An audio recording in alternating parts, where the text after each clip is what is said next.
Également en voie d'être là ce matin. Albert Anatola ici, bonjour, bienvenue à vous. Bonjour, c'est Longo, je salue mes co-panélistes, particulièrement M. Bikal, que je n'ai pas revu dans le cadre de cette tribune depuis un bail. Je salue, n'est-ce pas, toute la chaîne de production de cette tribune. Je salue le Cameroun, je salue le monde, je salue l'Afrique, particulièrement tous ces Africains-là, dynamiques, qui justement se lèvent très tôt le matin, quelquefois se couchent très tard, n'est-ce pas, pour j'allais dire, le rayonnement de l'Afrique.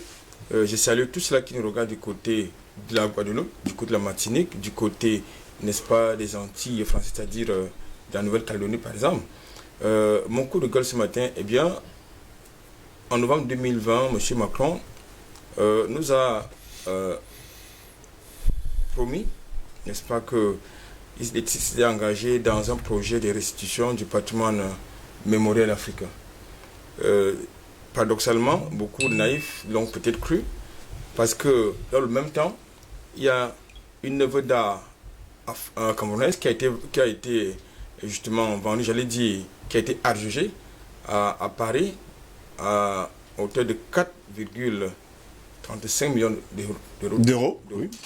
Il s'agit d'une œuvre d'art qui vient du sud, notamment du côté de la tribu Fan.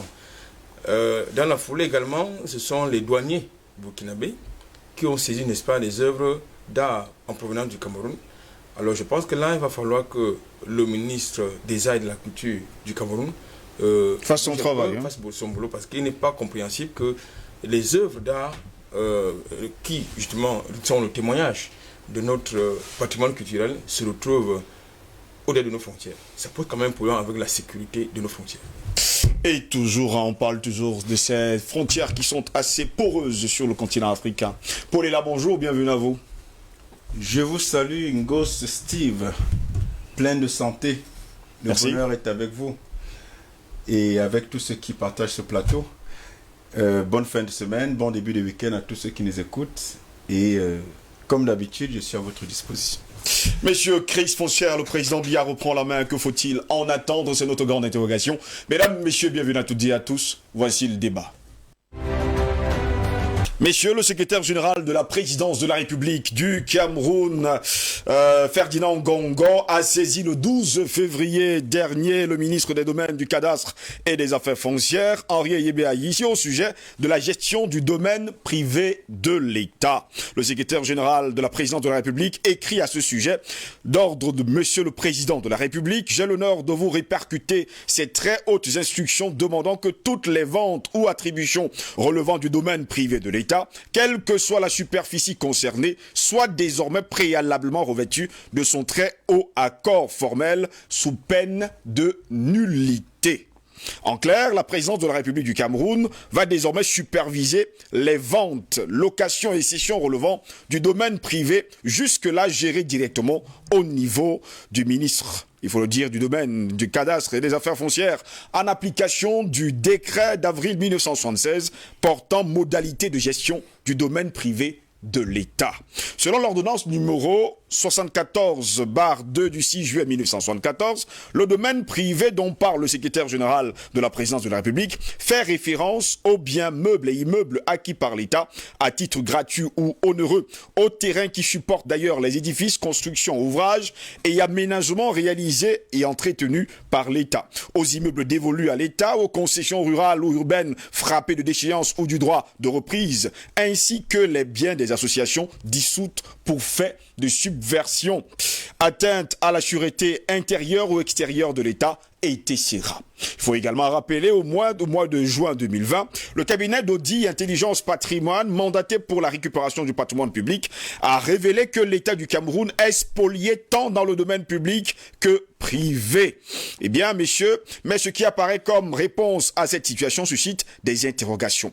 Quand on lit sous peine de nullité dans cette correspondance, on se demande si elle a valeur d'acte réglementaire. En d'autres termes, ce courrier pourra-t-il être, il faut le dire comme ça, utilisé comme moyen de droit pour obtenir l'annulation d'une transaction? Le cas échéant s'interroge d'ailleurs un avocat. Par ailleurs, cette centralisation de la gestion du domaine privé de l'État à la présidence de la République fait redouter un engorgement dans les procédures domaniales et pourrait favoriser le développement de la corruption et dégrader le climat des affaires, même si on sait pertinemment que la corruption existe même déjà quand on parle de foncier sur le continent africain, quand on parle de foncier sur le triangle national camerounais, eh bien c'est le gros problème, c'est la grosse pomme de discorde et peut-être même la prochaine grande crise sociale. En effet, les problématiques liées à la gestion foncière au Cameroun sont souvent l'un des facteurs faisant perdre des places au pays dans le classement Doing Business de la Banque mondiale qui mesure la facilité de faire des affaires dans le monde. Classé 166e sur 190 économies dans le Doing Business en 2019, le Cameroun a perdu 3 places à cause notamment de l'attribution du permis de bâtir. Pour cet indicateur, le Cameroun a été classé 132e sur, il faut le dire, les 190 pays. Voilà le problème qui est sur la table, mesdames, messieurs, ce matin. Docteur Yam Timba, on parle toujours justement de cette crise foncière au Cameroun et pour beaucoup et bon nombre d'ailleurs de Camerounais et d'Africains, ce sera la prochaine crise sociale car aujourd'hui on a l'impression que la terre n'appartient plus aux premiers habitants. Mais c'est ça le problème. En réalité, cette phrase toute simple par laquelle vous chutez semble être anodine, mais elle ne l'est pas. Alors, vous avez malheureusement à chaque fois des sorties du gouvernement ou des actes du gouvernement comme cela qui révèlent 2 choses au moins. Oui. La première chose, on est dans l'urgence. Mais vous ne pouvez pas gérer ni une entreprise, ni encore plus un pays dans l'urgence. Les urgences, c'est quelque chose d'exceptionnel. Vous devez être dans la planification. Ça montre que l'État n'est pas organisé, l'État n'est pas planifié, l'État ne planifie pas, et ça montre qu'il n'y a pas de vraie prospective, et pire encore, ça montre quelque chose de terrible, c'est qu'il y a un anachronisme fou dans l'organisation et la gestion de notre État. L'autre chose que cela révèle, c'est en même temps qu'il y a quand même un souci. Les correspondances du secrétaire général de la présidence à tel ou tel ministre, mais ça a quelle valeur juridique? Quelle est la valeur juridique? Est-ce que dans le dispositif de ce qu'on appelle les éléments de la réglementation, ces correspondances est-ce que ces correspondants en font partie? Je crois qu'il y a beaucoup de questions et cette façon de gérer le pays n'est pas bonne. Si l'État, moi je ne vais pas rentrer dans le domaine, c'est quoi le domaine privé, le domaine public de l'État, parce que vous comprendrez tout à l'heure dans le deuxième élément, pourquoi est-ce que c'est pas comme ça que les choses, la question de la terre devait être abordée. Je pense que si le président de la République veut régler un problème, qu'il prenne un décret, une ordonnance, oui, une loi. Parce que le président de la République s'adresse au peuple de 2 façons. Par des discours, de 2 façons qui sont institutionnalisées. Par des discours, ou 3, par des discours, par des lois, décrets, ordonnances, ou par des élections. Et ce que ça révèle, cette correspondance, c'est que à chaque fois qu'il y a un problème sérieux, parce qu'en réalité, si on en est arrivé là, c'est parce qu'il y a de très très gros conflits qui vont naître bientôt, qui vont être révélés. Il y a de gros conflits d'intérêts, des délits d'initiés, des vols, des détournements de biens publics, de la corruption. C'est pour ça qu'on est en train d'éteindre un feu. Mais j'ai jamais compris pourquoi. Essayer d'éteindre un feu. Enfin, on essaye d'éteindre un feu. J'ai jamais compris pourquoi pour notre gouvernement, essayer d'éteindre un feu, essayer de réagir, de gérer un problème, essayer de gérer une crise signifiera toujours centraliser davantage le pouvoir. Mais pourquoi vous voulez que le président s'occupe de tout? Mais ce monsieur a 1 million de choses à faire. Vous ajoutez toujours chaque jour quelque chose de plus dans ce qu'il doit faire. Mais on ne peut pas être en train de centraliser le pouvoir tout le temps. Et moi, je crois soupçonner qu'en réalité, cette correspondance ou cette décision-là rentre également dans le fait qu'on coupe l'herbe sous les pieds des conseils régionaux et des nouveaux conseils municipaux. Mais vous ne pouvez pas à la fois vouloir la décentralisation et récupérer en même temps le pouvoir. Tous les éléments de pouvoir qui permettent à ces gens d'avoir de l'initiative historique, de l'initiative économique, de l'initiative fiscale, de l'initiative dans le domaine dans l'organisation du territoire. Mais il y a quand même quelque chose qui ne va pas. Vous allez centraliser le pouvoir jusqu'à quand? Bientôt, le président de la République va décider à quel moment on doit acheter un crayon à billes dans un bureau. C'est quoi cette affaire-là? Il faut que les gens cessent de penser que le pays se gère dans l'urgence comme ça. La deuxième chose, et c'est peut-être l'élément essentiel, c'est quel est notre rapport à la terre? Alors, vous avez des missionnaires catholiques qui sont arrivés suivant la bulle papale de 1454, et qui ont dit, ah, la terre appartient à Dieu. Donc, comme nous sommes les prêtres, elle nous appartient en réalité. Vous n'avez rien. D'ailleurs, même vous n'êtes pas des êtres humains. Puisque la Bible dit que vous êtes maudits. Vous serez les derniers des affaires de Cam, des enfants, des derniers des esclaves de vos frères. C'est ce que Noé dit. Et que, de toutes les façons, dans la bulle papale, on dit que les Noirs n'ont pas d'âme. Ils ne sont pas des êtres humains. Donc, la terre qu'ils occupent, on appelait ça à l'époque les terrae incognitae, c'est-à-dire les terres inconnues. Et on disait que il y a donc dans ce sens-là, comme ils n'ont pas d'âme, comme c'est des terres inconnues, alors c'est des terres de Dieu. Et donc ils ont le droit, eux, de se les approprier. D'ailleurs, c'est le pape qui va dire que le Brésil appartient au Portugal. Et que le reste de l'Amérique, comme les gens étaient incultes, ils ne connaissaient pas bien la géographie, alors que les Africains l'avaient déjà maîtrisé, ils savaient très bien où se trouvaient les bonnes terres. Et il a décidé que le reste appartient à l'Espagne. Donc, c'est qu'un type est assis à Rome, il décide comme ça. Et voilà comment aujourd'hui, ce qui constitue le Brésil est ce qu'il est. Et l'Afrique, vous n'avez pas d'âme. Donc, en 1884, on décide qu'on va venir s'approprier l'Afrique, puisqu'il n'y a pas, le pape a dit qu'ils n'ont pas droit à la terre.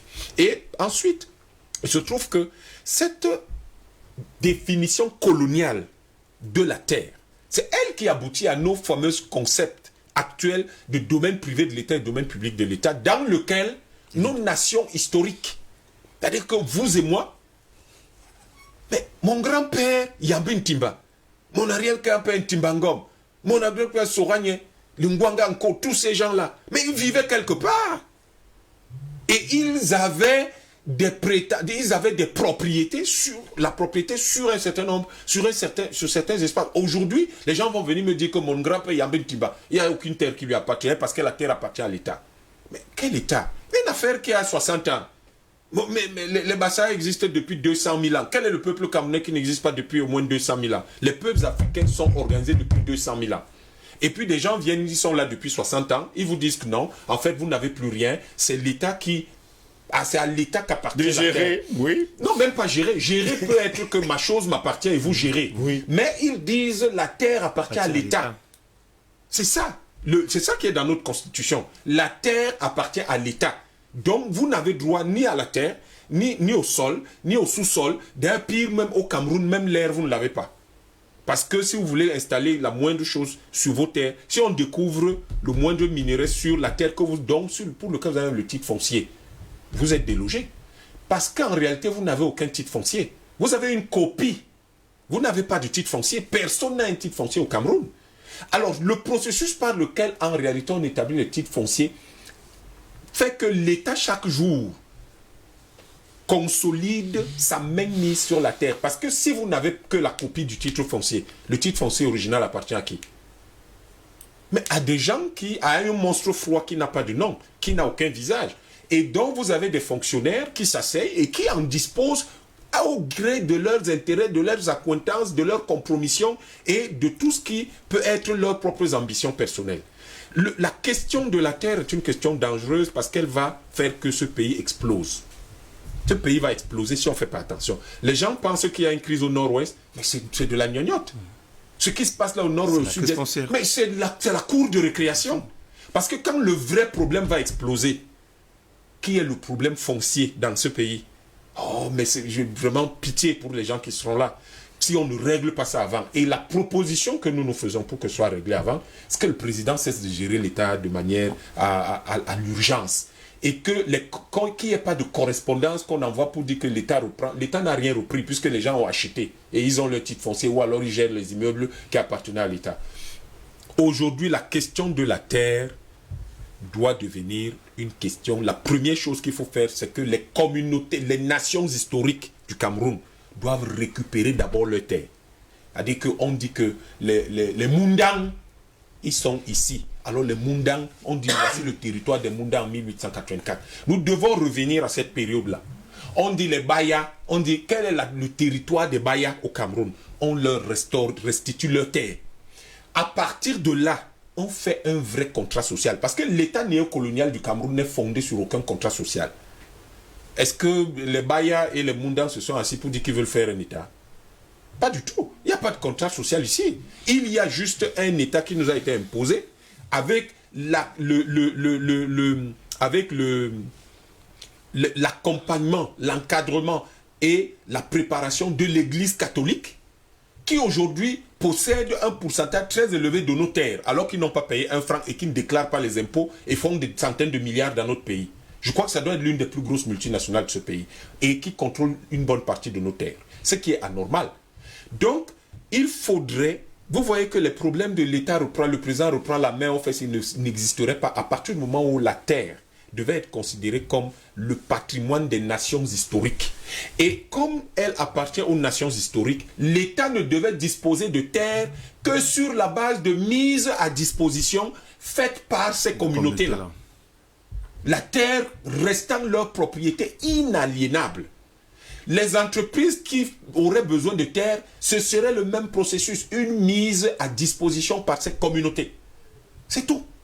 Traditionnellement, on ne vend pas la terre chez nous. Allez chez les Bamileke, chez les Banso, allez chez les Ewondo, les Boulou, n'importe qui. On ne vend pas la terre chez nous.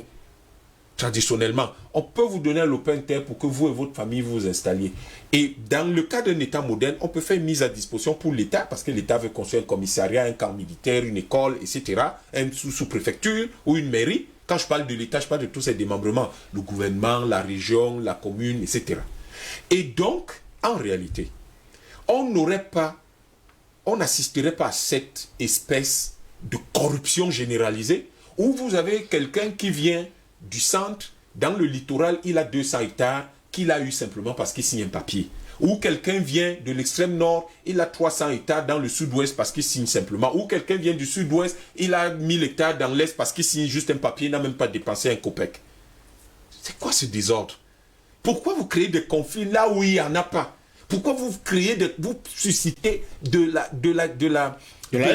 haine, des tensions au sein de votre propre pays, simplement par gourmandise? Nous devons faire attention. Structurer un État, ce n'est pas un jeu. C'est construire pour l'avenir et s'assurer que les générations futures puissent coexister, puissent vivre en harmonie. Mais lorsque l'État s'approprie toutes les terres de nos nations historiques, mais c'est ça qui conduit à ce genre de gestion. Or, si l'État avait dit « j'ai besoin de me fonder, d'exister sur la base d'un contrat social », je pense que les Ewondo, je ne peux pas me permettre de prendre leurs terres. Je peux vous dire une chose. Si l'aéroport de Simalem, donc toutes les terres qui sont mises à disposition par les communautés, par les nations historiques camerounaises, devaient avoir un pourcentage dans le capital des entreprises, par exemple. Si l'aéroport de Simalem, les gars à qui appartiennent ces terres historiquement, s'ils étaient actionnaires des ADC, et non pas que ce soit les Français qui soient actionnaires des ADC comme ADP en est actionnaire, cet aéroport ne serait pas si sale. Il ne serait pas si mal géré. Parce que ces gens-là, eux, comme ils ont besoin que ça leur rapporte de l'argent, de s'assurer, c'est leur actif, c'est leur bien, ils veilleraient à ce que l'aéroport de Simalem soit mieux géré que ça. Si Camrail appartenait à 15-20%, 35% à toutes les communautés, toutes les communautés riveraines du rail et de toutes les gares, la Camrail ne serait pas gérée de façon aussi médiocre. Hein. Pas du tout. Si les entreprises comme les Orange, les MTN et tous ces gens-là appartenaient au moins à 35% à nos communautés locales, parce qu'elles ont leurs antennes partout, personne ne cherche à savoir si ces antennes-là ont des effets nuisibles sur notre santé. Elles ont leurs installations partout. Si ça appartenait à ces gens en partie, vous imaginez bien que 35% de leurs bénéfices reversés à nos communautés, vous pensez qu'on serait aussi pauvres? Nous devons savoir que la terre est la richesse de base. La terre est la richesse de base. Et c'est à partir de là que nous donnerons à nos communautés les bases de son développement. Les gens ergotent tous les matins en vous disant « ouais, l'émergence, machin ». Mais comment on va émerger si vous privez les gens de la chose qui permet justement l'actif financier le plus important dans le monde? Mais ce n'est pas les comptes bancaires. L'actif financier dans le monde, les deux actifs financiers les plus importants dans le monde, c'est la terre et votre expertise. C'est les ressources humaines. C'est les ressources humaines. C'est tout. Donc maintenant, vous avez donc un pays dans lequel les gens n'ont pas... On a déconnecté les ressources humaines de la terre au lieu de mettre en relation les deux les deux bases, les deux actifs financiers les plus importants. La conséquence, c'est qu'il y a corruption, il y a vénalité, et le président de la République est obligé de venir en sapeur-pompier pour dire non, arrêtez de faire ça. Non, le président de la République n'a pas à se mêler de ça. Le président de la République, ça n'est pas, il a des choses plus importantes. Il doit gérer le franc CFA, il doit gérer l'intégration de la CEAC, il doit gérer comment on peut organiser les élections correctement au Cameroun. Il doit s'assurer d'un plan de développement du pays. Il a son SND 2030 qu'il faut réviser et rationaliser. Voilà les questions sur lesquelles on attend le président, la diplomatie, l'armée, la sécurisation du territoire. Mais si le président doit s'occuper de... Il y a un immeuble perdu quelque part au fond d'une petite ville au Cameroun. Mais attendez, mais ce président, on l'a élu pourquoi? On vous comprend parfaitement, Dr Yamitimba. Merci pour cette première prise de parole. Éric Pépin-Micaille, mais pendant ce temps, on parle quand même toujours de ce problème foncier dans lequel la corruption est légion. Il y a d'ailleurs aujourd'hui certaines personnalités qui ont à eux tous, à eux seuls, des villages entiers, des routes entières. Et parfois, lorsqu'on regarde à gauche et à droite, d'ailleurs, sur la route qui tend là pour Yaoundé, il y a certaines personnes carrément qui ont ces domaines, sans même... D'ailleurs, ils ont des villages et les propriétaires même de ces villages ne savent plus à quel sens se vouer. Oui, mais on risque d'arriver à la fin de cette histoire, si rien n'est fait, à ce qu'on appelle le mouvement des sans-terre. C'est un mouvement qui a émergé au début des années 80 au niveau de l'Amérique latine. L'Amérique latine, oui. Voilà. Et c'est subséquent à ce qu'a expliqué le docteur Yam tout à l'heure, le fait que les Portugais, les Espagnols se sont accaparés des territoires et ont délaissé ceux qui étaient naturellement sur ces territoires-là. Le problème ici, par rapport à cette ordonnance-là, il y a un peu une sorte de guerre de tranchées entre les différents lieutenants du président Biya sur justement le contrôle des maigres ressources que dispose l'État, parmi lesquelles les ressources foncières. Si on reste seulement sur le domaine privé de l'État et qu'on ne s'attaque pas sur le domaine public ou alors sur le domaine national, ça veut dire que forcément il y a un problème. Étant donné que les lois qui encadrent le foncier au Cameroun datent de 1974. Oui. C'est-à-dire que ce sont des lois qui avoisinent déjà 50 ans d'âge. Et en 50 ans, il y a des dynamiques, il y a de nouveaux acteurs, il y a des nouveaux enjeux qui ont été mis en exergue, mais qui n'intègrent pas le caractère juridique qui organise l'acquisition de la terre au Cameroun. On reste tout simplement dans l'optique des propositions. C'est vrai que cette loi-là a bénéficié peut-être d'un certain nombre d'amendements, parmi lesquels l'amendement de 95, justement, qui fixe, donne l'attribution au MINCAF de pouvoir gérer le patrimoine privé de l'État, dont aujourd'hui il serait dessaisi de cette gestion. Et même cette lettre-là pose également un autre problème, celui de l'engorgement, vous l'avez signalé, parce qu'en réalité, la présidente de la République n'a pas un département chargé de gérer le domaine privé de l'État. Ou alors on va transférer la ressource humaine accordée au ministère de domaine du cadastre des affaires foncières en créant une même cellule au niveau de la présidence de la République. Il y a un peu une vis de forme dans cette envie de reprendre la main sur un problème qui est existentiel, donc on ne veut certainement pas y jeter un coup d'œil. Parce qu'en réalité, la chose la plus plausible à faire, c'est de faire une réforme foncière qui s'adapte aux nouvelles dynamiques et qui tient compte, comme expliquait le docteur Yam tout à l'heure, du passé historique et anthropologique des peuples qui sont installés sur des territoires. Aujourd'hui, pour revenir un peu à votre question parlant des personnes qui posséderaient des villages entiers, vous allez vous rendre compte que les enjeux sont simples. Il y a où il y a les dynamiques humaines, ou alors les dynamiques économiques, il y a forcément des questions d'accaparement et des questions de spoliation de terres. Une ville comme Kribio aujourd'hui vit seulement sous le prisme du fait que peut-être on est encore un État sérieux. Mais le problème majeur qui taraude la plupart des populations de Kribi reste le foncier. Et à l'intérieur, le régulateur même qui est l'État, à savoir le MINCAF, n'a justement pas de solutions parce qu'en réalité, même les parcelles les plus reculées sont achetées par plusieurs personnes. Et parfois, ces plusieurs personnes détiennent une copie du titre foncier, ce qui relève de l'extraordinaire. C'est-à-dire qu'on parvient à délivrer sur une même parcelle de terrain plusieurs copies des titres fonciers qui appartiennent à des personnes différentes. Et bonjour les juridictions compétentes pour essayer de démêler du faux, du vrai, dans un problème que du moins, les collaborateurs en amont, du moins en aval, ont certainement créé. Et là maintenant, on arrive à ce qu'on appelle la loi du plus fort. C'est comme une jungle foncière que seuls ceux qui ont des gros moyens, qui ont des gros bras, qui ont des connexions, que ce des soit relations ici, extraordinaires, voilà, oui. peuvent être capables de tirer l'épingle du jeu. Et même les populations originelles, autochtones, dont on a coutume de dire, ils ne savent plus à quel sens se vouer. Mais finalement, les populations autochtones sont dépossédées de leurs terres ces derniers temps. Mais puisqu'il n'y a pas de mesures de protection de ces populations autochtones, parce que la loi de 96, justement, a introduit dans la Constitution le concept des minorités. Bon, maintenant, il faut aller chercher ce qu'on appelle minorité. Parce que le concept des minorités et le concept d'autochtone sont des concepts qui ont été introduits dans la loi, dans la réforme constitutionnelle du 18 janvier 1996. Dans le qui devrait protéger les intérêts des locaux. Mais il se trouve qu'à l'intérieur de ce jeu-là, l'État y est fautif, mais les populations autochtones elles-mêmes joueraient un jeu qui s'avérerait dangereux plus tard, lorsqu'ils sortent de ce jeu. C'est-à-dire quoi? Les premières ventes sont faites par elles et elles ne mesurent pas les conséquences de la vente généralement. Puisque les terres appartiennent aux familles, quelles qu'en soient les... Parce qu'il y a une juxtaposition au Cameroun du droit moderne et du droit traditionnel. Oui. Le droit traditionnel qui permet au docteur Yam de dire que l'État n'existe que depuis 60 ans. Voilà, depuis les accords de juillet 1884 avec l'arrivée du protectorat allemand. Oui. Mais avant cela, il y a eu des vieilles migrations, la première, la deuxième vague, qui datent pratiquement du 12e ou du 11e siècle.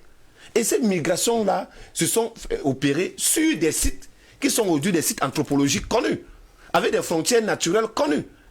Même en termes de clans, même dans nos villages, on connaît de manière séculaire les limites entre les terres de telle famille et de telle autre famille. Ça ne fait l'objet d'aucun conflit, oui, ou alors d'aucune concession. Ce sont des limites naturelles qui datent parfois de plusieurs siècles. Donc, voilà ce à quoi on est confronté. Donc, il est impératif, je retourne le plaidoyer de Dr Yam, qu'il y ait une véritable réforme foncière, que les autorités administratives ne se limitent pas à avoir une mainmise sur le domaine privé d'État, même dans ce domaine-là, parce qu'en réalité, une circulaire pour la question du domaine privé d'État devait déboucher forcément sur les états généraux du domaine privé de l'État. Qu'est-ce qu'on en a fait depuis peut-être la destruction des termes de l'échange intervenant en 1994, mais depuis la crise économique de 1988, de ce domaine-là? Parce qu'en réalité, on sait qu'à partir de 1988, la plupart des entreprises créées par l'État ont été fermées. Et que ces entreprises, forcément, l'État, depuis cette période-là, a concédé ces espaces à des privés. Ça a rapporté combien à l'État? On a concédé à qui? Pour quel type de contrat? Des contrats amphithéotiques, des contrats saisonniers. Il faudrait forcément qu'il y ait des états généraux du domaine privé de l'État pour qu'on essaye d'avoir une idée exacte de ce que nous possédons et des transactions en cours. Ramener le bureau qui gérait forcément cette histoire à la présence, ça peut être une solution, mais il faut aller il faut aller au-delà pour essayer de pouvoir faire taire toutes les divergences qui existent dans ce secteur et toutes les stigmatisations qui existent dans ce secteur. On ne revient pas sur les procédures, par exemple, d'obtention du titre foncier, qui, manifestement, telles que les procédures sont organisées, mettent de côté l'envie des populations locales à légaliser leur situation. Parce que vous ne pouvez pas demander à quelqu'un qui vit peut-être des travaux champêtres de faire une descente, d'organiser une descente, par exemple, des autorités administratives dans son espace qui coûte minimalement 1 500 000. Alors le mec, il faut qu'il vive peut-être 25 ans pour pouvoir espérer 1 500 000. Malheureusement, c'est ça le contexte. Pendant ce temps, Albert Anatola, ici, les terres agricoles africaines aujourd'hui sont convoitées par de nombreux étrangers, ce qui matérialise, il faut également le dire, une accélération des transactions et des concessions foncières à grande échelle, ce qui provoque également une corruption. Tout à l'heure, Eric Pepin-Bikaï en soulignait d'ailleurs quelques inconvénients. On a l'impression aujourd'hui que pour avoir un titre foncier, par exemple, dans un village, ce village a besoin de faire des concessions. Quel genre de concessions? 40% des terres remis justement à la personne qui va lui remettre, qui va lui proposer en tout cas un titre foncier. On se retrouve dans la situation où certaines personnes ont carrément des villages entiers. Oui, disons que la thématique de ce matin pose fondamentalement la politique foncière d'une manière générale en Afrique et de manière particulière au Cameroun. Maintenant, il faut situer dans son contexte la correspondance du ministre d'État, secrétaire général de la République, qui a adressé au ministre du Domaine et du cadre des affaires foncières. Je voudrais, avant de poursuivre mon propos, quand même indiquer le lexique juridique, notamment le lexique foncier, donne une échelle, n'est-ce pas, du terrain. Vous avez les terrains qui relèvent du domaine privé particulier, c'est-à-dire que lorsque vous et moi avons un titre foncier, Oui. ça relève donc du domaine privé particulier. Vous avez des terrains qui relèvent du domaine privé de l'État, c'est ça qui fait l'objet de la présente thématique. Vous avez des terrains qui relèvent du domaine public et vous avez les terrains qui relèvent, n'est-ce pas, du domaine national. Bon, maintenant je vais essayer d'expliquer rapidement à quoi cela renvoie tout ça. Tout à l'heure j'ai dit que le domaine privé particulier, c'est lorsque vous et moi avons un titre foncier, nous avons un titre de propriété sur un terrain. Maintenant, le domaine privé de l'État, lorsque l'État a un titre de propriété sur un terrain ou des terrains, donc il s'agit là des terrains immatriculés, naturellement. Vous avez des terrains qui relèvent du domaine public, c'est-à-dire là, vous avez des terrains qui sont ou plus ou moins immatriculés ou pas, c'est-à-dire là, vous n'avez pas seulement des terres, vous avez également des immeubles. Vous avez donc également les terrains qui relèvent du domaine national, et là, c'est là où il y a tout et n'importe quoi à ce jour, parce que là, vous avez donc justement des individus qui se donnent les libertés d'aller construire, même dans les marécages, c'est-à-dire dans les zones non constituées et dangereuses.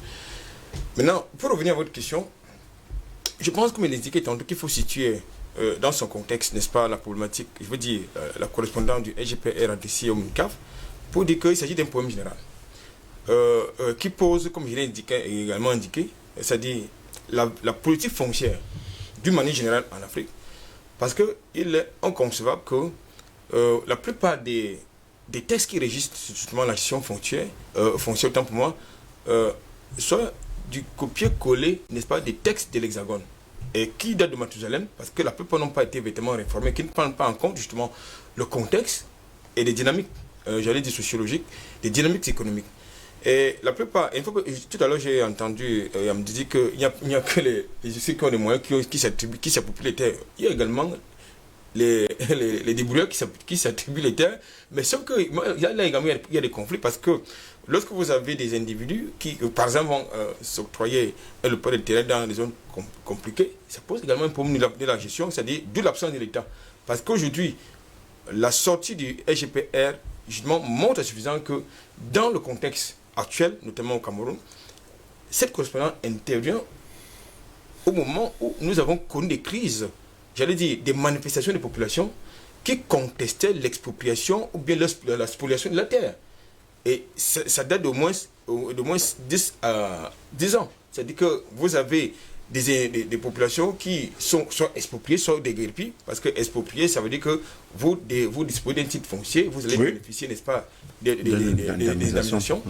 Et le déguerpissement, ça suppose que vous n'avez aucun titre de propriété. Donc il faut donc établir cette nuance sur le plan juridique. Ceci dit, je pense qu'il est important quand même de soulever deux choses. La première, c'est que l'État est absent. Lorsque je parle de l'État, je parle d'État régalien. Avec tous ces démembrements, parce qu'aujourd'hui, l'État, c'est-à-dire à travers ces démembrements qui devraient réguler, et plutôt justement le voyou, ça permettez-moi l'expression, et c'est même le cas. Lorsque vous vous retrouvez avec, par exemple, un sous-préfet qui est devenu chef de terre, parce qu'on les appelle les chefs de terre, ben, comment est-ce qu'un sous-préfet peut être chef de terre? Il est propriétaire de quelle terre où?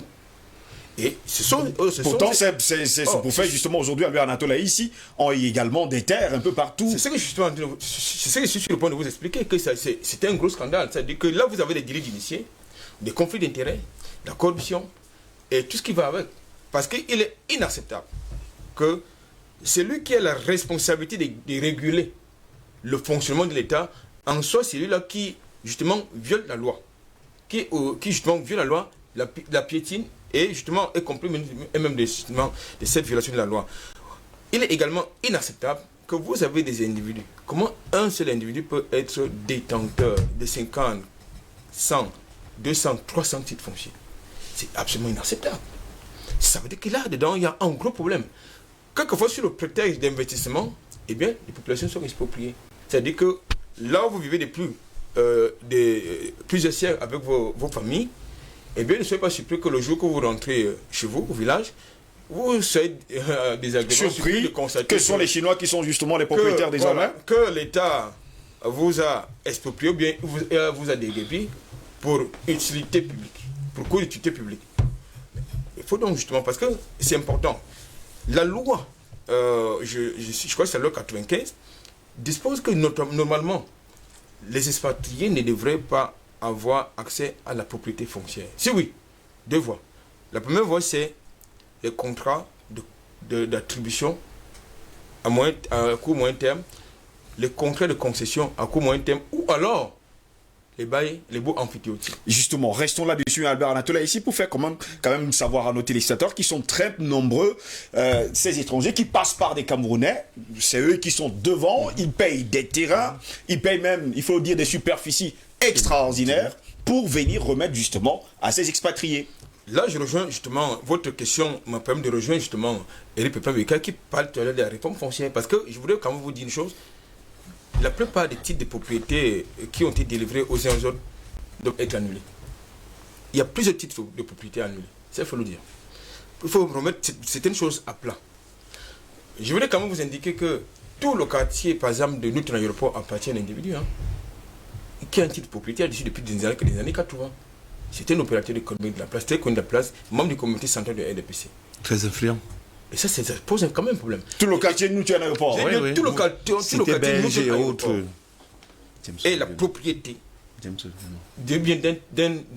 la propriété d'un opérateur économique membre influent du comité central de RDPC qui dispose d'un titre de propriété depuis 1980 environ. Je préfère ne pas donner son nom.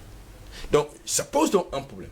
Vous avez donc, comme ça, que ce soit chez vous dans la Sénat maritime, dans l'Union Ekele, dans le centre, partout, vous avez justement des individus qui ont des titres de propriété sur des vastes espaces, qui traversent même quelquefois des rivières, parce que vous savez, chez nous... La rivière est une frontière naturelle. Ça dit qu'en réalité, la rivière, ça doit être une frontière naturelle. Oui. Mais lorsque vous avez quelqu'un qui a un titre foncier qui traverse justement cette frontière naturelle, ça veut dire que c'est un gros scandale foncier. Donc je pense qu'il est important que l'État ne s'immisce pas seulement au niveau de la gestion ou bien de la régulation, n'est-ce pas, du domaine privé de l'État. Il va falloir mettre tout à plat parce que, comme je l'indiquais tantôt, il y a beaucoup de titres fonciers qu'il faut annuler. En même temps, il faut revenir justement sur la propriété foncière, n'est-ce pas, des expatriés. C'est un gros problème. C'est un gros problème parce que je prends le cas de Bolloré, je prends également le cas du prince Philippe qui a une réserve foncière, et forestière à l'est du Cameroun. Ça, c'est un gros problème. Pourquoi? Mais maintenant, dans l'un de ces discours... La famille Giscard d'Estaing a toujours de terres de ce vous côté-là avez, également, dans un il faut pas discours, oublier. je crois que c'est le discours de 2013, le président de la République demandait aux jeunes de rentrer à la terre. Mais, monsieur Ngos, si vous voulez rentrer à la terre et que vous constatez que là on vous demande d'aller faire votre champ, c'est devenu la propriété de quelqu'un d'autre. Vous allez faire votre champ où? C'est ça. Tout à l'heure, il parlait justement que le premier capital financier, c'est la terre. Mais vous demandez aux jeunes de rentrer à la terre, et comme ça s'est passé avec le scandale, n'est-ce pas, des logements sociaux, c'est la plupart des gens qui ont de l'argent qui sont justement allés à la terre, c'est-à-dire à s'approprier les logements sociaux. Cette terre-là, c'est-à-dire la plupart des terres arabes. Donc ça pose un problème. Donc je pense qu'il faut remettre ce casting-là à plat pour engager une réforme totale. Paul est là. Pendant ce temps, il faut également dire qu'il y a certains villages aujourd'hui qui n'existent plus et dont les autochtones eux-mêmes ont disparu carrément de ces villages. Si on prend par exemple le cas de la ville de Douala, vous allez vous rendre compte que Bonapriso et tous les autres apparemment n'appartiennent plus justement à ces autochtones. Des villes comme Edea aujourd'hui commencent à disparaître. On a l'impression aujourd'hui que les personnes qui y vivaient depuis des centaines voire des milliers d'années ne sont plus propriétaires justement de leurs terres. Comment est-ce qu'on va résoudre ce problème quand le chef de l'État déclare aujourd'hui que toute transaction sera annulée si ça ne passe pas justement par lui? Alors, ce qui a été dit sur ce plateau est très brillant, et ce n'est pas pour les flatter. On voit bien qu'il y a de la matière, et ça m'inspire un certain nombre de choses, notamment que la propriété foncière est le cœur de tous les maux dans une société, et que, à n'y prendre garde, on pourrait se retrouver dans des remous sociaux qui seront irréversibles, parce que, voyez-vous, la terre, c'est la base de tout.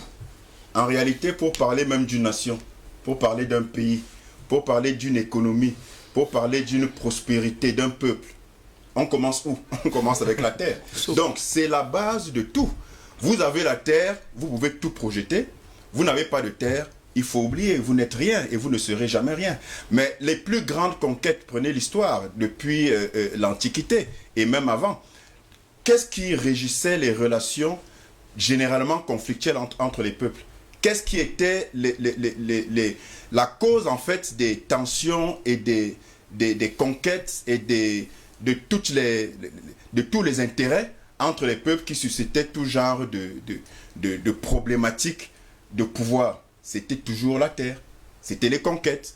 Un empire, à l'époque, les empires se mesuraient, leur puissance se mesurait au nombre de conquêtes. On parle d'Alexandre le Grand. Aujourd'hui, Alexandre le Grand tient son nom de grand justement parce que c'était l'un des plus grands conquérants de son époque et pour son peuple. Donc, la terre est la cause de toutes les réussites, de tous les biens, de toutes les prospérités possibles, et c'est également la cause possible de toutes les déchéances.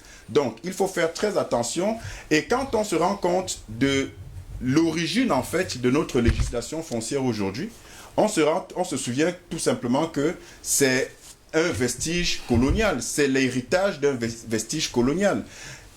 La colonisation, c'est quoi? Avant la colonisation, l'esclavage, c'est quoi? C'était de dire justement, depuis 1884, à la conférence de Berlin, et bien longtemps avant, au moins au XVe siècle, en 1454, avec la bulle ou le décret de Nicolas V, le pape Nicolas V, qui expliquait justement lors des expéditions coloniales, au début même de l'esclavage, que les colons, justement, les esclavagistes, devaient s'approprier de toutes les terres d'Afrique.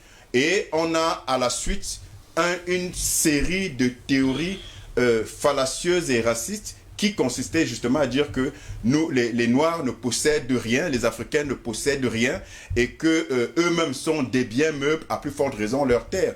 Vous vous rappelez du Code noir de Louis XIV en 1848, qui a été édité à cette époque-là et qui justement faisait état de ce que les Noirs non seulement n'avaient pas d'âme, mais également ne possédaient absolument de rien. C'est-à-dire que tout ce que le Noir possédait, tout ce qui était supposé être la propriété des Noirs, était en réalité la propriété de leurs maîtres esclavagistes. Donc, on a eu la colonisation par la suite, où les mêmes esclavagistes sont venus désormais sur place pour ne plus avoir à exporter des biens, mais venir sur place pour les exploiter sans frais, à moindre coût. Et donc, la loi foncière est relative à tout ce qui concerne les terres qu'on utilise aujourd'hui, est un héritage colonial. Parce que justement, dans l'esprit colonial, c'était justement l'appropriation de ce qui était supposé et ce qui en réalité appartenait au peuple autochtone de ces terres-là. Donc, vous n'aviez plus rien, vous étiez dépossédé parce que c'est le colon qui devait détenir et disposer pour vous en vos lieux et places. Alors, quand je parle de ça, c'est pour dire en réalité que rien n'a changé. Rien n'a changé parce qu'aujourd'hui, l'État qui a repris déjà la loi de 59, qui était encore plus ou moins intéressant dans la mesure où elle laissait cohabiter les aspects législatifs traditionnels et les aspects étatiques. Mais après, on a basculé sur la loi de 74, dont l'ossature est toujours en vigueur aujourd'hui, malgré les petits toilettages qu'il y a eu entre-temps, mais l'ossature est toujours en place et exploitée. Vous vous rendez compte que absolument rien n'a changé, quasiment, parce qu'aujourd'hui, avant c'était les colons, c'était les esclavagistes, ils se sont mutés en colons, et les colons d'aujourd'hui se sont mutés en l'État, aujourd'hui, qui représentent à peu près les transfuges de ces colons-là, puisque les propriétaires naturels, originels, historiques de cette terre-là en sont dépossédés, et que c'est l'État qui en dispose selon son bon gré. On va nous dire, à tort ou à raison, de façon justifiée ou non, qu'en réalité c'est pour le bien de l'intérêt public, parce qu'il faut développer le pays, ainsi de suite. Yamba parlait tout à l'heure des véritables actifs financiers d'une économie. Moi, en tant que financier, en tant qu'économiste, je regarde ça sous un angle. Et je me dis, si on n'arrive pas à gérer les problématiques liées à la terre, donc le premier bien, comme je l'ai démontré tout à l'heure, d'un peuple, d'une nation, au travers justement de ces démembrements de population que sont les peuples autochtones et dans les différentes régions, on ne peut pas parler d'un quelconque développement. On ne peut même pas se projeter en parlant de développement. Si vous n'arrivez pas déjà à maîtriser ce qui fait le cœur de votre économie, parce que quand vous regardez le potentiel, c'est vrai partout, mais c'est encore plus vrai dans nos pays d'Afrique subsaharienne, parce que toute notre richesse, c'est dans le sol et c'est dans le sous-sol. Et quand on vous parle de développement économique et que vous n'avez pas d'adéquation entre vos politiques économiques et votre potentiel économique par rapport à un modèle qui s'asseye sur votre réalité contextuelle en termes de richesse réelle et potentielle, alors il n'y a aucun miracle à attendre d'un quelconque développement selon des politiques. Donc on va bavarder, on va faire des plans triennaux, quinquennaux, on va s'asseoir, on va faire les DSCE, les SND, on va faire toutes ces choses-là, mais en fait ce sera du bavardage. Donc il y a une mafia qui est établie autour du foncier au Cameroun, qui est tenue par ceux qui sont supposés justement encadrer les lois et les protéger de toutes sortes d'usurpations, mais ce sont ces mêmes personnes qui, en fait, réalisent ces mafias. Quand on parle du domaine privé de l'État, le domaine privé de l'État, comme Anatole a ici l'a si bien indiqué, c'est tout ce que l'État a acquis à titre gratuit ou onéreux, et tout ce que l'État, tous les ouvrages, les infrastructures, ou alors toutes les déchéances des structures ou des associations qui ont été frappées du fait d'une atteinte à la sécurité de l'État, par exemple. Mais ce domaine de la propriété privée de l'État n'exclut pas, et la loi le dit clairement, qu'il y ait des cessions, qu'il y ait des ventes, qu'il y ait des réappropriations ou des affectations en fonction des besoins régaliens de l'État. Mais c'est là que s'installe justement cette mafia. Parce qu'on a une bande de petits copains à qui on va distribuer des terres. Mais regardez, en fait, écoutez, il suffit de vivre au Cameroun. On ne parle que du Cameroun parce que c'est le sujet. Il suffit de vivre au Cameroun pour voir l'injustice foncière qu'il y a. Pour voir des endroits, des gens qui ont, comme ça a été dit sur ce plateau, des centaines d'hectares. Vous avez quelqu'un qui a des centaines d'hectares. En réalité, pas seulement des centaines d'hectares, il y a des gens qui ont des villages entiers. Hein. Absolument. Des villages mais entiers à eux tout seuls. Mais en réalité, c'est... Vous n'avez qu'à faire un tour à Petit Dibamba, vous allez vous rendre compte que certaines terres appartiennent au gros bonnet de l'État. Absolument. Mais bien évidemment, écoutez, j'ai commencé mon propos en disant, en rappelant les faits historiques, pour montrer en réalité que, à mon sens, rien n'a changé. C'est-à-dire que vous avez juste la forme qui change. Avant, c'était l'esclavage. Le noir n'a pas d'âme, il n'a pas besoin de terre. Enfin, ce n'est même pas lui. La colonisation, ils sont venus sur place, ils nous ont dit on vous apporte la civilisation, mais tout ce que vous avez n'est pas à vous, parce qu'en fait, on a déjà admis quand même que vous êtes un peu humain, mais vous n'avez pas suffisamment de ressorts comme tel pour pouvoir vous autodéterminer. Après, il y a eu l'État qui était justement les transfuges des colons, qui ont gardé la même législation qui consiste justement à déposséder les peuples autochtones pour en fait en faire la propriété privée ou publique de l'État, mais toujours est-il qu'il y a une mafia extraordinaire et la solution, à mon sens, est tout à fait simple. C'est une réforme foncière en profondeur. Le président de la République a, en janvier 2011, à l'occasion du comice agro-pastoral de Bolova, avait annoncé une réforme foncière au niveau enfin, une réforme foncière qui était supposée donc régler un certain nombre de problèmes. Bon, c'est par la suite qu'on a eu, justement en 2011, le changement de nom de ministère, où on a intégré la notion de cadastre. Le même ministère qui à l'époque était le ministère de l'Urbanisme et de l'Habitat, et encore avant, jusqu'à 1975, avec le ministre Paul Tessa, qui était le ministère de l'équipement et de l'habitat. Donc il y a eu une évolution comme ça, mais en réalité on a envie de dire que ce n'est que la forme qui change, puisqu'il a annoncé cette réforme foncière en 2011, mais qu'est-ce qu'on a vu? On a vu des projets comme le PAMOCA qui sont nés, on a vu ceci, mais on n'a rien vu qui a véritablement changé en profondeur. Donc au-delà des toilettages cosmétiques, il est important, il est impératif, au risque de voir une implosion sociale qui va en fait dénaturer tous les projets qu'on prétend être pour l'intérêt du pays et pour son développement. Il va y avoir une explosion sociale qui va arriver. Et pour terminer, la correspondance du SGPR, moi je m'interroge. On parle de la nécessité impérieuse, impérative de réformes foncières. Mais ce n'est pas avec les correspondances qu'on va faire des réformes. Parce qu'en réalité, quelle est la force de loi qu'a une correspondance? Quand on dit qu'il faudrait désormais pour toute vente du domaine ou toute cession ou toute transaction foncière du domaine privé de l'État, il faudrait maintenant attendre le saut de la très haute hiérarchie. Yam l'a dit tout à l'heure, est-ce que le président doit retomber encore faire marche arrière par rapport à ce qu'on annonce comme une décentralisation? Vous savez que maintenant le président Paul Biya résout tous les problèmes, il résout les problèmes de la FECAFOOT, il résout le problème du exactement, mais à un moment il faut arrêter. On ne va pas passer le temps du CADAS et des affaires foncières. On ne va pas passer le temps à danser la danse Bafia, avancer, reculer. On parle de décentralisation, prenons acte de cette démarche qui est salutaire pour le développement de notre pays. Et je ne vois pas comment, de façon concrète, une correspondance, fût-elle sortie de la plus haute instance, la plus haute hiérarchie du pays, va pouvoir remettre en cause des ordonnances, des décrets, des lois. Et c'est tout simplement qu'il faut prendre ses responsabilités, il faut affronter les réalités par les méthodes qui sont idoines. Et c'est la réforme foncière qu'il faut faire, pas un toilettage, encore moins des correspondances. Docteur Yamtiba, moi également j'ai une question encore ce matin. Il y a également que dans certains villages, certains chefs traditionnels ont pris la mauvaise habitude de vendre presque tout leur village. Ça, il faut également le dire, avec la complicité des notables. Et parfois au départ, c'est pas 1000 francs CFA. Et dès lors où quelqu'un se retrouve avec 1000 mètres carrés, avec 1 million de francs CFA, il prend goût et peut vendre tout son village. Là encore, on ne va pas dire que c'est quand même l'État qui est la cause de tous les problèmes. Non, c'est l'État. Je vais vous dire, l'un des problèmes que nous avons chez nous, c'est la compréhension de ce que c'est que l'État.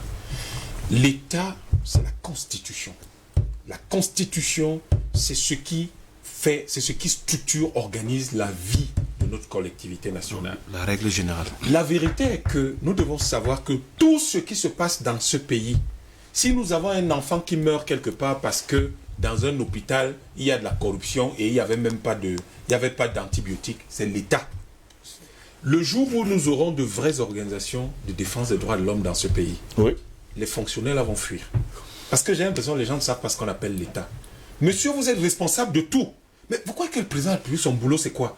Mais ce monsieur est responsable du fait que je suis en sécurité et que j'ai mangé aujourd'hui. Vous croyez que ce n'est pas son boulot? C'est son travail. C'est pour ça qu'il est président de la République. Sauf que les gars ne le savent pas. Hein. Ils ont l'impression que l'État, ça veut dire que vous achetez de grosses voitures, vous avez de grosses maisons, vous avez 3000 titres fonciers et vous avez tous les honneurs. Non, votre boulot, messieurs, c'est que tous les Camerounais mangent, tous les Camerounais... Malheureusement, ils pensent d'abord à leur ventre, Dr Yamtiba. C'est ça le problème, c'est parce qu'ils ne savent pas ce qu'on appelle l'État. Si un Camerounais meurt dans la Méditerranée parce qu'il fuit ce pays, c'est l'État du Cameroun qui est responsable. On devrait poursuivre l'État du Cameroun. Mais les gens ont l'impression que non, vraiment, l'État, c'est que je suis assis là, je signe un papier. Monsieur, dans un pays, un enfant redouble la classe, il fait 4 fois la même classe, l'État est responsable. C'est son boulot, c'est ce que la Constitution dit. Et c'est ça, un État. Ici, on a l'impression que l'État, ce n'est pas ça. C'est qu'on nomme les gens au gouvernement, c'est que les gens deviennent députés et sénateurs, c'est que les gens ergotent à longueur de journée sur des questions qui ne nous intéressent pas. Les gens pensent qu'ils peuvent écrire une circulaire qui va balayer des lois. Mais est-ce qu'une circulaire balaye des lois? Est-ce que la circulaire a une force de loi dans un pays? Mais vous mettez même le président mal à l'aise. C'est-à-dire qu'en réalité, l'héritage du président, c'est quoi? C'est que ce monsieur aura été président et il n'avait même pas la capacité de prendre des décrets, de lancer des réformes comme une réforme foncière et il se contentait de dire, d'ordonner des circulaires. Mais c'est quoi cette affaire-là? Soyez un peu sérieux, c'est pas l'État ça. Ça, c'est le quartier. Ça, c'est la récréation. L'État, c'est beaucoup plus sérieux que ça. Je vais vous demander quelque chose. Vous pensez que si les populations de Lembe, si les gens... les personnes auxquelles, la nation à laquelle appartient traditionnellement la terre d'Olembe avait été impliquée dans la construction du complexe Paul Biya. Et que ces gens-là, parce que c'est eux qui apportaient la terre, avaient 15% du capital de la société qui devait être créée pour gérer ce complexe-là. Et qu'ils avaient 15% parce que la terre aurait été leur apport. Vous croyez qu'on aurait volé l'argent de ce complexe? Vous croyez que le président aurait été obligé d'aller encore trouver 55 milliards? Pas du tout. Parce que ces gens auraient veillé à ce que les travaux se fassent dans les délais. D'ailleurs, ils ont beaucoup d'expertise qu'ils auraient mis à contribution. Ils se seraient arrangés pour que les stades se construisent dans les délais, que les fonds soient disponibles à temps, et ce complexe-là sera en train de leur rapporter de l'argent aujourd'hui. Voilà comment on développe un pays. Mais parce qu'on va développer un pays comment?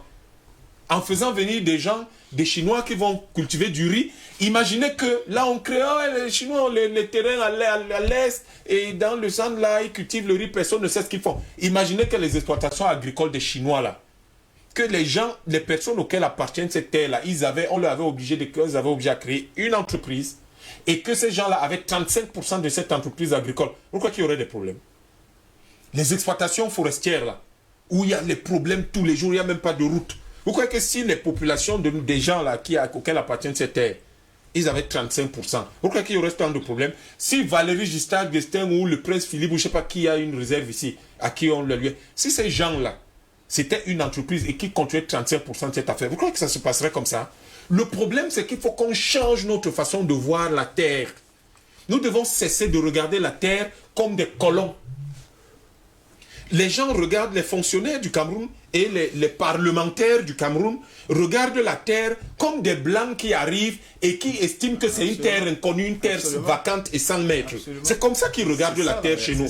Il faut qu'ils cessent de regarder la terre comme ça. Ils sont chez eux, bon Dieu. Vous n'êtes pas des gens qui passent, vous êtes des gens qui êtes chez vous. Avec deux passeports. Mais vous, oui, mais qu'ils aient dit le passeport, il reste quand même que c'est leur On vous comprend, messieurs. On vous comprend parfaitement. Donc, il faut qu'ils changent leur regard sur nos terres. Et leur regard doit être le regard du gars du village, du gars du coin.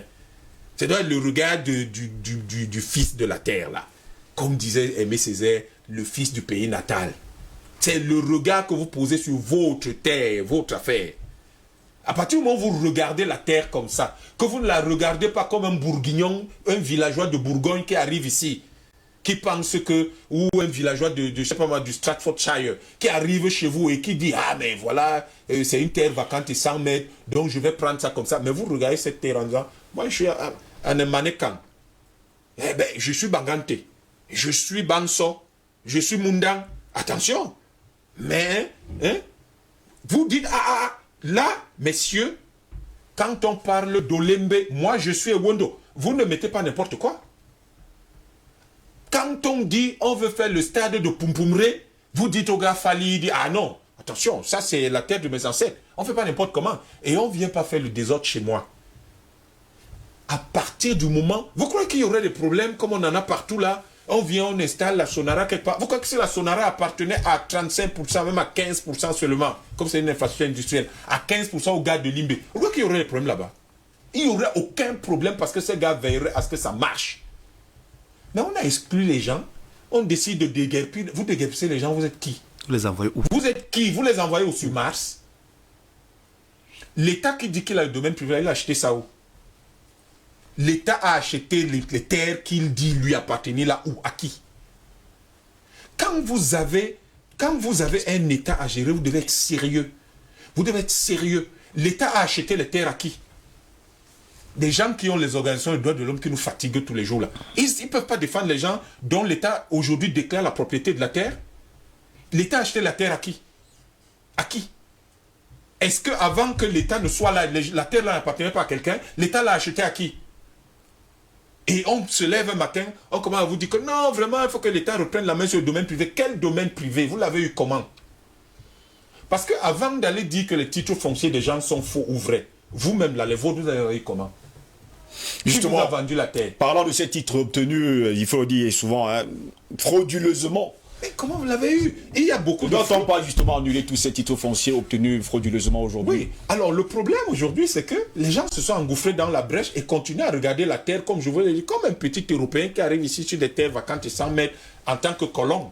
Ils continuent à regarder la terre comme ça, donc ils prennent tout. Vous avez l'église catholique qui a des milliers d'hectares de terrain au Cameroun. Ils ont acheté ça où? Ils ont eu ça comment? Comment ils ont eu autant de terres? C'est venu d'où? Quelle est la contrepartie que les autres ont eu? Une place au ciel, mais si un type pense que le ciel est si important, pourquoi c'est pas là-bas qu'il va acheter la terre? Il veut plutôt l'avoir ici sur terre. Il vous trompe, lui, il dit non, donnez-moi la terre qui est ici, après je vous achète une place au ciel. Pourquoi il ne achète pas lui-même d'abord les places au ciel? Donc je crois que il y a beaucoup de choses auxquelles il faut faire attention. Nous avons un État à réorganiser. Nous avons un nouvel État à créer. Non pas un État à réorganiser. Nous avons un nouvel État à créer, un vrai État. Parce que là, on n'a pas d'État. Quand on voit ce genre de choses, on sent qu'on n'a pas d'État. On se dit, mon Dieu, mais qu'est-ce que c'est que cette histoire-là? On n'a pas d'État. Et l'État, ça veut dire chaque Camerounais est impliqué. On ne vous demande pas votre avis. Mais il n'y a pas, vous ne contraignez pas les gens à être impliqués. Vous créez l'environnement et la plateforme qui implique tout le monde. Et dès que vous faites ça, vous allez vous rendre compte que les gens s'impliquent sans que vous ayez à poser des questions. C'est ça le leadership. Et c'est ce leadership qui a toujours manqué dans les États néocoloniaux. On n'en a pas. Si je vous pose encore une question, vous avez le sentiment que la cellule CAM là, la cellule CAM serait tombée, les 400 ou 500 milliards qu'on a mis là-bas, qui aurait une valeur de 1000 à 1200 milliards aujourd'hui. Si on avait démenti, on avait impliqué les gens du coin et qu'ils avaient 15%, vous croyez que le projet là aurait été monté comme ça? Pas du tout. Vous croyez que l'aéroport de Douala serait sale comme il est crasseux là? Si les gens à qui appartient la terre là étaient impliqués, vous croyez que le port de Douala aurait accueilli un type comme Bolloré si les gars du coin, les autochtones là, auraient été propriétaires du port là à 10% ou 15%? Ils n'auraient pas accueilli n'importe qui. Le problème, c'est que vous avez un fonctionnaire qui sort de nulle part, qui va donc décider que Bolloré est intéressant et que Bolloré va lui donner un peu d'argent et il va l'introduire au port. Sauf que le gars qui est là, si les autochtones ont, eux, ils vont dire, nous avons 35%, donc au moins la minorité de contrôle sur toutes les infrastructures. Mais ces gens pour qui on demande la minorité de contrôle, ce n'est pas les Camerounais, Ouais. ce n'est pas les citoyens camerounais. Et ces gens-là, donc, ils vont dire, parce que derrière, ils vont rentrer dans leur village. Eux, ils vont faire les estimations que vous faites. Mais ils vont aussi consulter nos choses traditionnelles. Pour dire que mais le type qui vient même là, est-ce qu'il va nous aider à nous développer? Le type qui vient là, est-ce qu'il a de bonnes intentions? Et je peux vous assurer que nos affaires du village là-bas savent détecter si vous êtes un type sérieux ou pas. Et comme ça, on choisirait les bons partenaires. Aussi, il y a la science, mais il y a également nos sciences traditionnelles que les gens balaient d'un revers de la main. Donc, il y a aujourd'hui le fait que il faudrait qu'on clarifie quelque chose. Vous avez des gens, de manière traditionnelle, vous avez des gens qui avaient de vastes terres dans nos villages. Oui. Qui en ont encore. Qui en ont. Et le problème, aujourd'hui, avec les fonctionnaires, c'est que si vous avez traditionnellement 1000, 2000 ou 500 ou 100 hectares ou 50 hectares, ils vous disent non, vous ne devez pas avoir un titre foncier là-dessus. Mais vous êtes qui pour dire que pour vous opposer à ce que Justement, il y avait eu ce problème d'ailleurs. Un titre de propriété. 35 hectares par personne. C'est justement assez compliqué. Qui êtes-vous, qui êtes-vous pour dire que les terres traditionnelles de quelqu'un, il n'a pas le droit de les immatriculer parce que ça dépasserait une certaine superficie? En quoi ça vous concerne? Par contre, dans le même temps, vous avez les mêmes types parce qu'ils signent. On connaît des hauts fonctionnaires qui, parce qu'ils signent, se sont retrouvés à la tête de centaines d'hectares dans un même département. Parce que comme il devait signer à chaque fois, il le fait. Et après, il naît ce phénomène assez bizarre où un type vient et vous dit, moi je vais vous aider à avoir le titre foncier. Et donc, il se retrouve, lui, à avoir par exemple, si vous avez 1000 hectares, il a une centaine d'hectares, vous dit qu'il a de l'argent. Parce que l'État a privatisé, parce que ceux qui dirigent le pays ont privatisé l'État. Le titre foncier devait être un document gratuit. Il doit être un document gratuit. Mais c'est un document qui doit être gratuit. Pourquoi est-ce que je dois payer pour que vous reconnaissiez ma propriété sur quelque chose?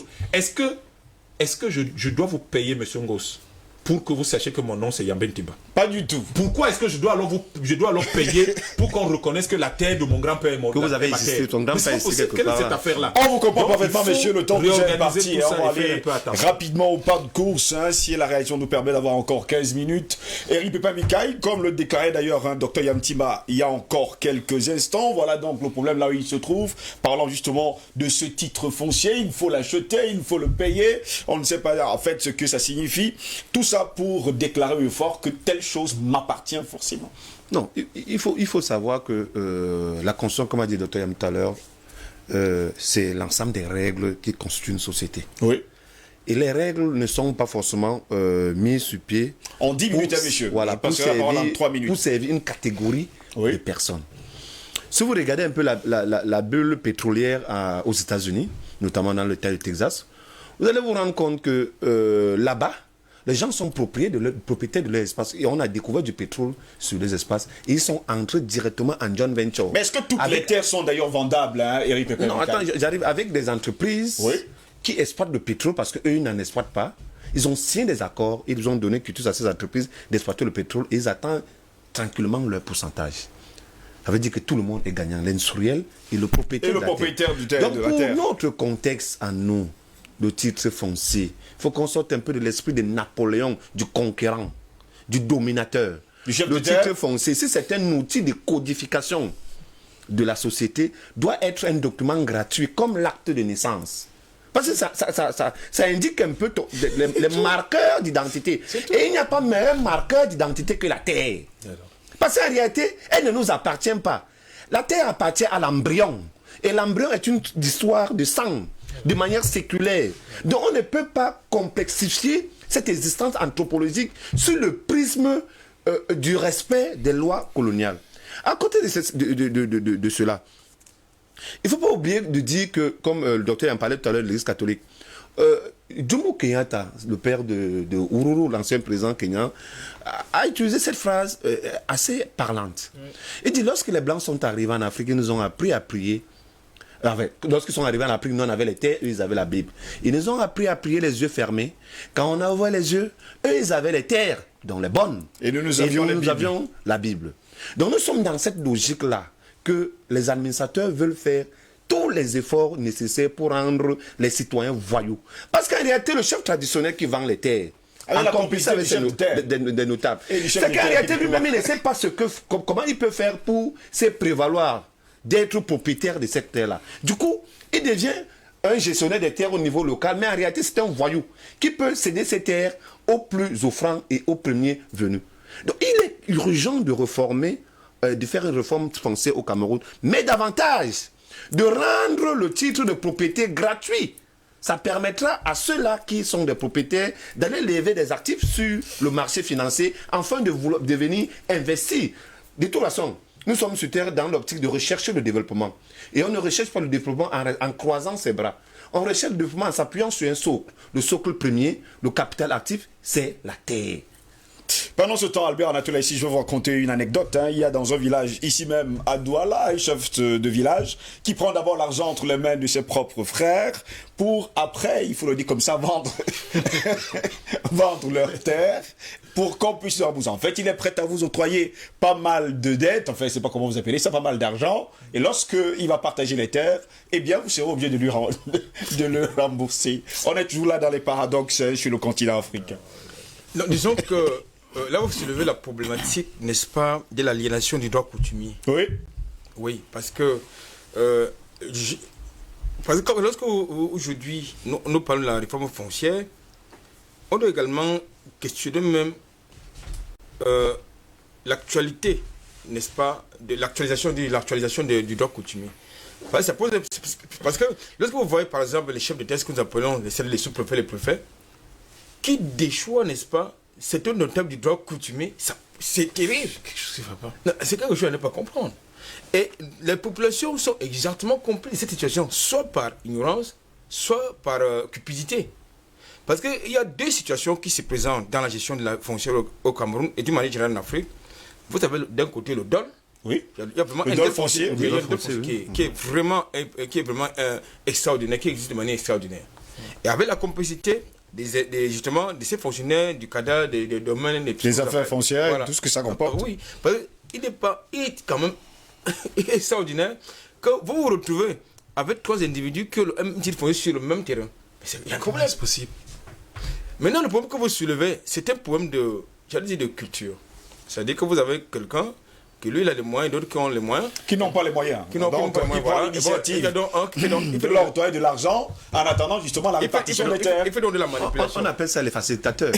Ils sont connus des services. Il fait donc de la manipulation. Il fait de la manipulation. Oui.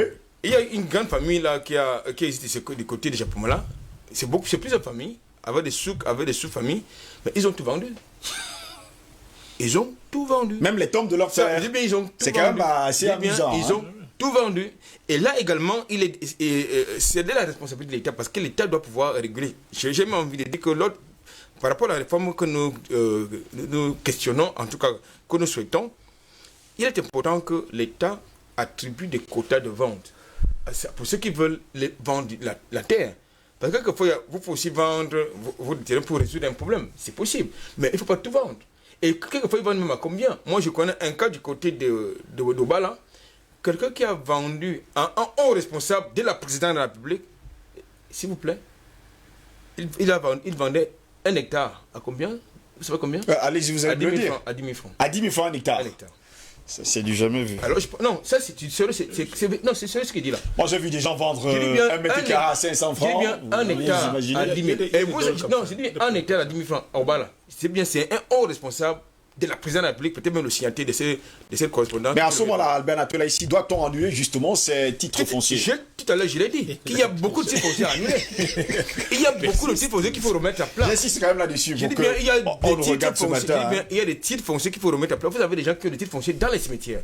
Ça, c'est inacceptable. Vous avez des gens qui ont des titres fonciers dans les fleuves, dans les cours d'eau. C'est inacceptable. Vous avez des gens qui ont des titres fonciers là où vous avez des générations de familles qui y habitent depuis des décennies. Des siècles, j'allais dire des siècles. Mais attendez, ils vont aller où? Tout à l'heure, j'ai questionné un élément fondamental, c'est-à-dire que le président de la République demande aux jeunes d'aller à la terre. Mais quand on a tout vendu, vous allez faire votre agriculture où? Merci Albert Anatola ici. Paul est là pendant ce temps quand même. Il faut préciser par ailleurs que plusieurs entreprises internationales sont aujourd'hui dans les forêts de ces villages-là. Ils coupent le bois avec la bénédiction des sous-préfets, des préfets. Il y a d'ailleurs eu ce gros problème. Et ils ont des palmeraies, ils ont des cultures de ce côté-là. On a d'ailleurs eu un problème la dernière fois du côté de la mairie de Massok. Je parle justement de la Sanaga maritime, où les populations étaient sorties justement dans les rues barricadées, en tout cas les routes, pour que les grumeaux ne passent plus. Eh bien, le maire de cette localité avait pris l'initiative également de dire haut et fort que ces personnes doivent d'abord réparer la route. Mais vous savez ce qui s'est passé? Le prophète de la Sanaga maritime a appelé haut et fort pour dire que ben non, laissez-les passer et laissez-leur faire leur travail. Mais voilà, ça rejoint ce que j'ai dit dans la première entame de mon propos, à savoir que en réalité, on est dans la suite des vestiges de la législation coloniale foncière, parce que en réalité, quand on est dans la colonisation, à l'époque de la colonisation, rien ne nous appartient.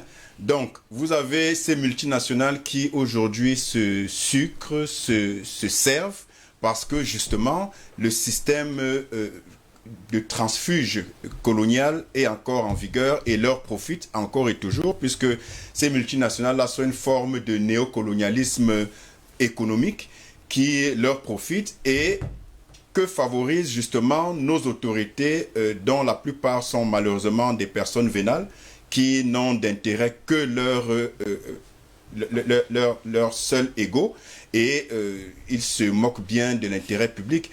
L'obsession du foncier au Cameroun, l'obsession de la terre et toutes les mafias qui entourent cela, est due notamment à ce manque de réforme foncière qui cristallise toutes les attentions, tous les appétits sur justement la terre, laquelle terre n'appartient pas à ceux à qui elle devrait appartenir pour justement le développement du pays.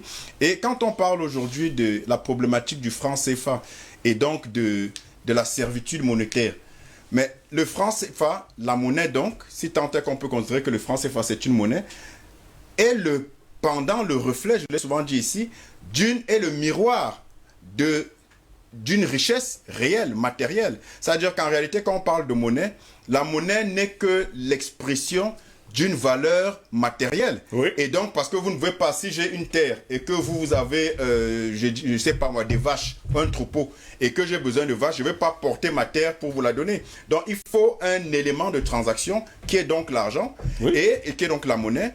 Et quand on parle aujourd'hui de manque de souveraineté, du fait justement de la monnaie qui n'est pas une monnaie dont la politique autonome n'existe pas pour les pays africains qui en dépendent, on peut également faire le reflet parce que le bien d'un côté, la monnaie de l'autre, la terre étant l'actif le plus pertinent, la source de toutes les richesses en termes de sol et de sous-sol, on n'a ni donc la monnaie, le moyen de transaction, on n'a ni la richesse, donc le soubassement de ce dont est le reflet la monnaie. Donc en réalité, on est dépossédé de tout, et une fois de plus, quand on parle de développement, on fait des grands discours, on va à l'école pour apprendre les théories économiques toujours importées selon les réalités occidentales, et qu'on fait des plans triennaux, quinquennaux, on fait des projets, on lance des projets, des ONG, on fait des conférences, des réunions, mais en réalité, c'est du théâtre. C'est du théâtre parce que quand vous n'avez pas réglé les fondements même d'une économie,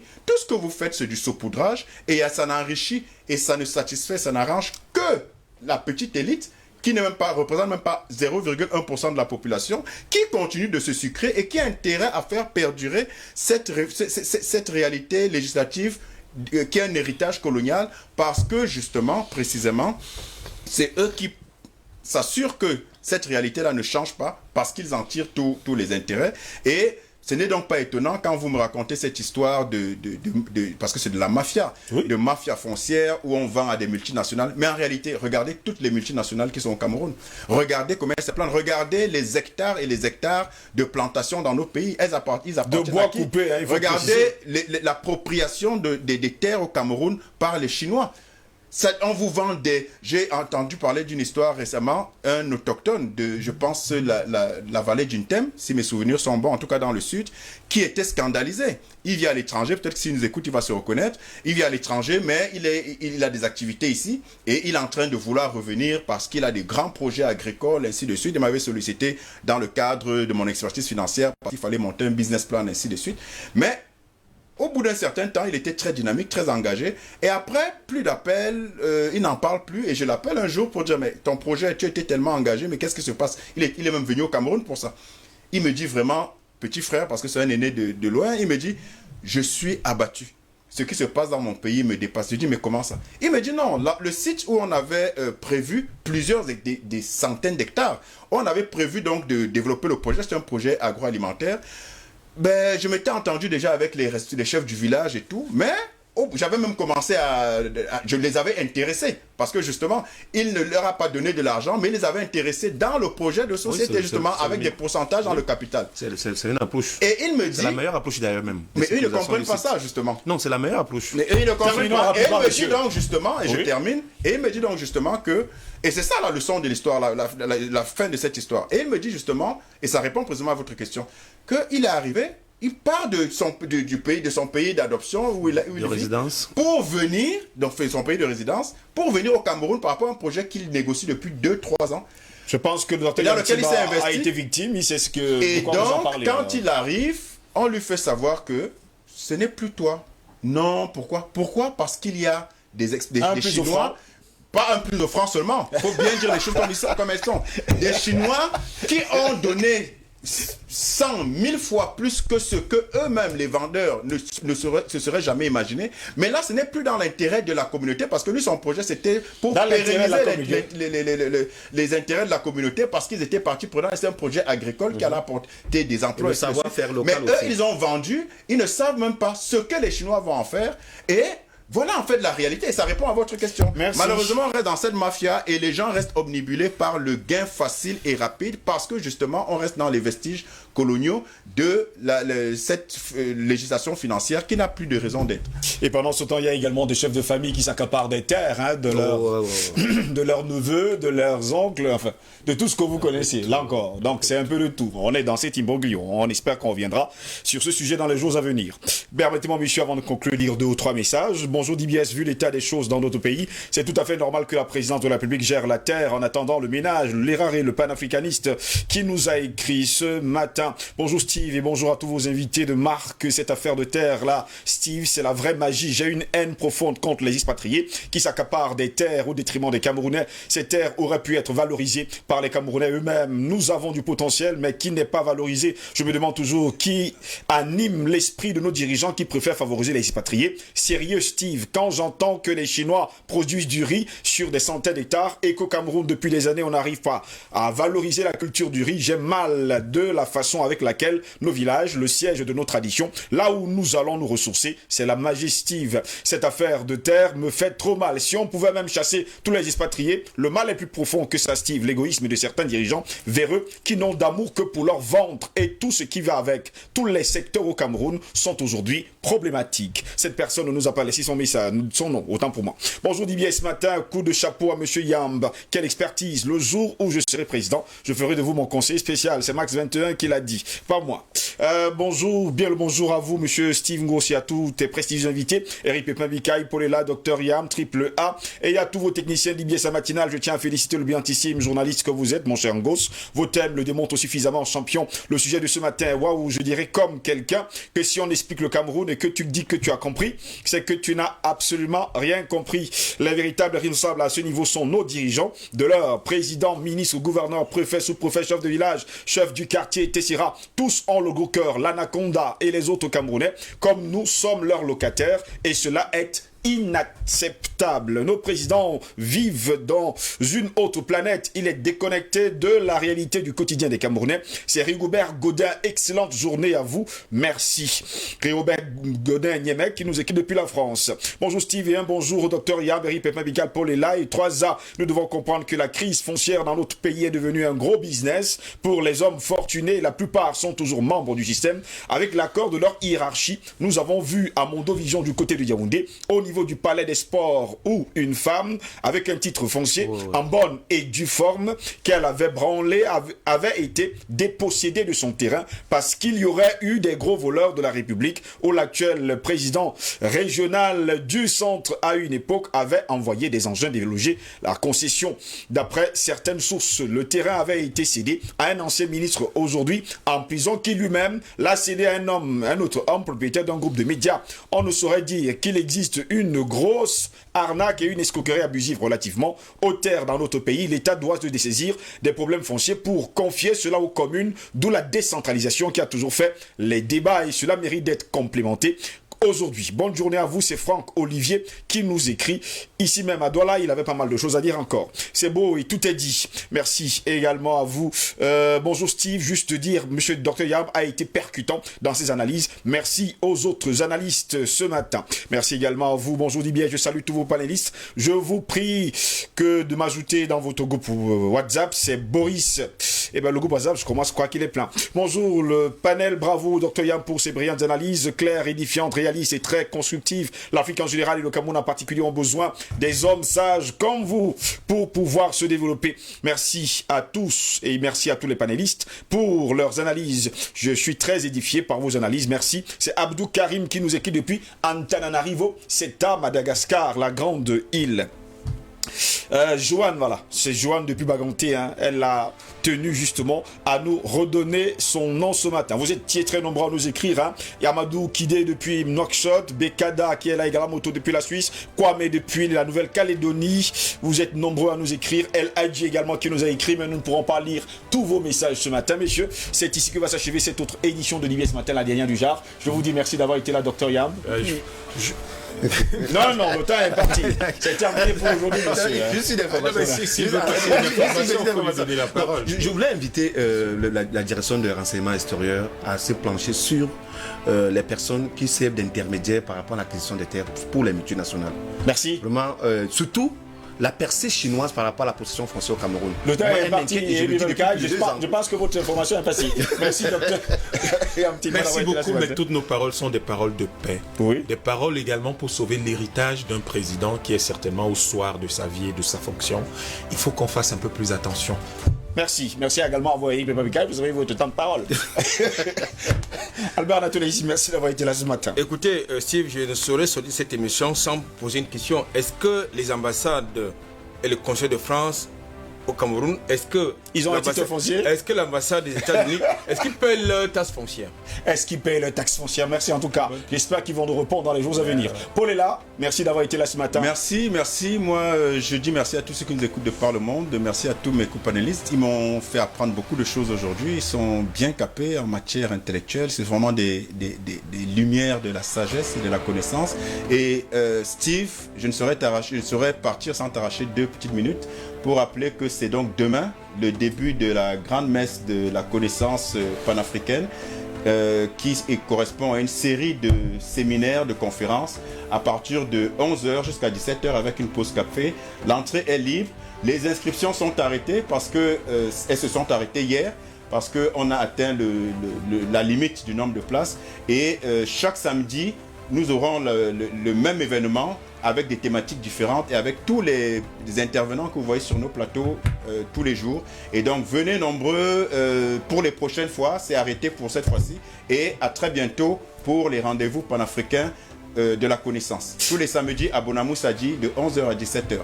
Il y a également qu'ils m'ont posé des questions de savoir où est le président Madakani. Le président Madakani actuellement est malade depuis la semaine dernière. Nous étions presque dans la même situation, lui et moi. Mais il commence à reprendre du poil de la bête. Il sera là dans les jours à venir. Ne vous inquiétez surtout pas.